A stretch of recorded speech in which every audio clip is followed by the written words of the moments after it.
નમસ્કાર, ગુજરાત 18 લાઈવમાં આપનું સ્વાગત છે। રાપર ખાતે સમસ્ત ગુજરાત કોળી ઠાકોર સમાજનું સંમેલન યોજાયું। કોળી ઠાકોર સમાજવાડી ખાતે સંમેલનમાં સમસ્ત ગુજરાત કોળી ઠાકોર સમાજના આગેવાનોની હાજરીમાં ઠાકોર રબારી નાઈ સમાજ બાદ કોળી ઠાકોર સમાજ દ્વારા વધતી જતી મોંઘવારીના ધ્યાને રાખીને સમાજમાં કુરિવાજો ડામવા આગેવાનોની હાજરીમાં બંધારણ ઘડવામાં આવ્યું। સામાજિક પ્રસંગ, લગ્ન પ્રસંગ, કૌટુંબિક પ્રસંગ અને મરણ પ્રસંગમાં થતા કુરિવાજોને ડામવામાં આવ્યા।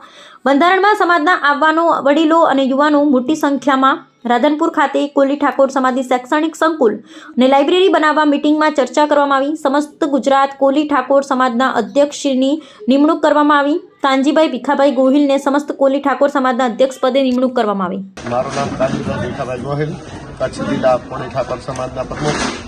પણ આજે જે પાટણ અને કચ્છ, પાટણ ગાંધીનગરથી બધા જે સમાજના વડીલો જે રાપર મધ્યે મળેલ સમાજની મિટિંગ બંધારણ વિશે જે કંઈ વાત થઈ છે એ દરેક બંધારણ લગ્ન વિશે, સગાઈ પ્રસંગે, મરણ પ્રસંગે કે અન્ય કોઈ રીત રિવાજના પ્રસંગોમાંથી જે સુધારા વધારા કરીને જે નિયમોનું સમાજના આગેવાન વચ્ચે જે વાત મૂકી છે એમ પ્રમુખ તરીકે મેં આગેવાન તરીકે કે જે સમાજમાં રીત રિવાજોમાં કંઈ ફેરફાર કરી અને બંધારણનું કાયમી સમાજ પાલન કરે એવી સમાજ પાસે લાગણી અને માગણી રાખી અને ખાસ સમાજનું બંધારણ થાય તો સમાજને દરેક વિષયમાં ફાયદા થાય એમ।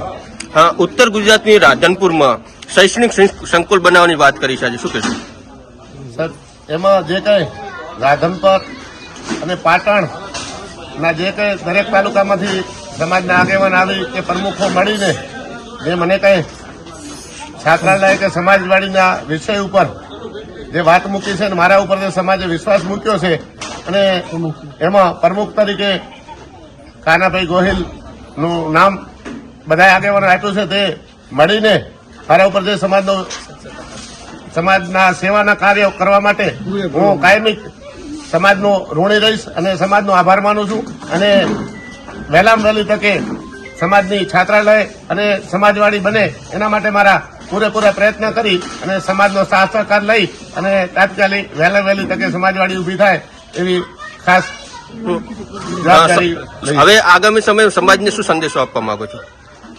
આગામી સમાજે આ રીત રિવાજોમાં ફેરફાર થાય અને સમાજને ફાયદા થાય, કોઈ પણ ખોટા ખર્ચા સમાજના કરતા હતા એમાંથી બહાર આવે અને અંધશ્રદ્ધામાંથી બહાર આવે અને કાંઈ પણ ખોટા ખર્ચા બચાવીને દીકરા દીકરીઓને ભણાવે, એમાં સમાજનું શિક્ષણ તરફ ઊંચું આવે અને ત્યાં મોટા મોટી એક વ્યવસ્થિત છાત્રાલય, કન્યા અને કુમાર છાત્રાલય બને રાધનપુર મધ્યે એવી મારી લાગણી અને માંગણી છે। અને બધાનો સાથ સહકાર લઈને તાત્કાલિક વહેલી તકે છાત્રાલય સમાજવાડી બને એમાં ખાસ પ્રયત્ન કરશું અને વહેલી તકે બોલો કોળી સમાજ કી જય।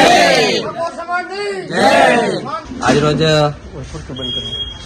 કચ્છ, પાટણ અને રાધનપુર ના પ્રમુખ તરીકે અમારા કાનજીભાઈ ગોહિલને જ્યારે પ્રમુખ તરીકે જ્યારે નિમણૂક કરી છે ત્યારે સૌથી પહેલા તો અમે ગર્વથી લાગણી અનુભવીએ છીએ અને આવનારા સમયની અંદર જેમ અમારા કાનજીભાઈએ કીધું એમ શૈક્ષણિક રીતે તેમજ વિવિધ જે સમાજના કુરિવાજો છે એ કુરિવાજોને તિલાંજલિ આપવા માટે અને સમાજની શૈક્ષણિક સંકુલો બને એના માટેના પૂરેપૂરા પ્રયત્ન કરશે એમણે એવી બાહેધરી આપી છે। અને આજે અમે આખો સમગ્ર કચ્છ પણ અમે ગૌરવની લાગણી અનુભવીએ છીએ કે અમારા કાનજીભાઈ ગોહિલ જે અખિલ કચ્છ કોળી ઠાકોર જાગૃતિ મંડળના પ્રમુખ હતા અને અત્યારે પાટણ અને રાધનપુરના પ્રમુખ થયા અને આવનારા સમયની અંદર ગાંધીનગરને અંદર પણ જે કોળી સમાજ જે વાગડીઓ વસે છે તમામના પ્રમુખ બન્યા ત્યારે અમે સૌ એમને ખૂબ ખૂબ શુભેચ્છાઓ પાઠવી।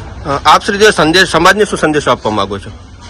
જેમ અમારા કાનજીભાઈ ગોહિલે સંદેશ આપ્યો એ જ રીતે હું પણ સંદેશ આપવા માંગુ છું કે સમાજ શૈક્ષણિક રીતે આગળ વધે, સંગઠન મજબૂત બને, કુરિવાજોને તિલાંજલિ આપે અને આવનારા સમયની અંદર જેમ સમાજ દિવસે ને દિવસે બધા સમાજો પ્રગતિ કરી રહ્યા છે એમ કોળી ઠાકોર સમાજ પણ ખૂબ પ્રગતિ કરે એ આપણે સંદેશ આપવા માંગીએ છીએ।